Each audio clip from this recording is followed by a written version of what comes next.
আমরা এখানে তিনজন উপদেষ্টা এসেছিলাম, আমাদের সাথে আমাদের ওয়াহিদুদ্দিন মাহমুদ স্যার, তারপর ফজল কবির ভাই আমার পাশে আছেন।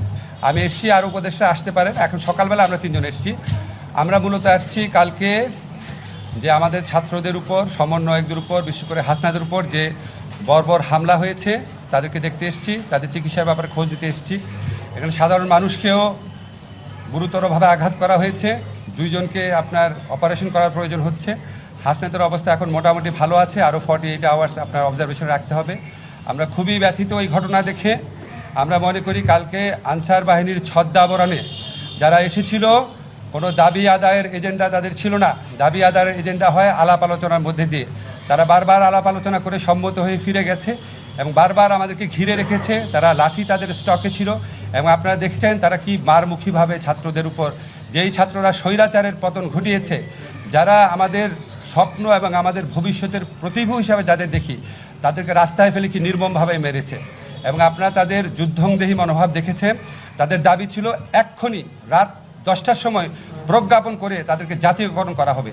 তারা এমন একটা অসম্ভব দাবি তুলেছিল, অবাস্তব এবং অসম্ভব দাবি তুলেছিল গণ্ডগোল করার জন্য। এবং আমরা সারা সচিবালয় ঘেরাও করে রেখেছিল, হয়তো আরও অনেকে যোগ দিত। এটা ভয়াবহ পরিস্থিতি হতে পারত। যেই জাগ্রত ছাত্র সমাজ যারা স্বৈরাচারের পতন ঘটিয়েছে, তারা আবারও তাদের যে অপরিসীম ত্যাগের ভূমিকা, তারা এই পুরা পরিস্থিতিটা তারা মোকাবেলা করার পর আবারও যারা অপশক্তির দোসর আছে, যারা বিভিন্ন ছদ্মাবরণে ছাত্র জনতার বিপ্লবকে নস্যাৎ করতে চায়, তাদের জন্য একটা বার্তা দিয়েছে যে এই দেশের ছাত্র সমাজ জাগ্রত রয়েছে, কোনো ষড়যন্ত্র সফল হবে না। এবং যারা ষড়যন্ত্র করবে, যারা এই ছাত্র জনতার গণ অভ্যুত্থানকে দাবি আদায়ের ছদ্মাবরণে বা বিভিন্ন অজুহাতে, বিভিন্ন ছদ্মাবরণে যারা এটাকে নস্যাৎ করতে চাবে, তাদের বিরুদ্ধে আমরা তো প্রচলিত আইনে ব্যবস্থা নিব, প্রচলিত আইনে।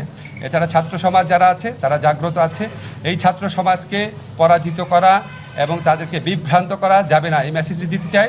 এবং আর যারা সঠিক পথে দাবি আদায়ের আন্দোলন করছেন, আপনাদের কাছে অনুরোধ, আপনারা বিবেচনা করে দেখবেন 17 বছরের বৈষম্য এবং শোষণ 17 দিনে কি করা যায়, এটা একটু বিবেচনা করে দেখবেন।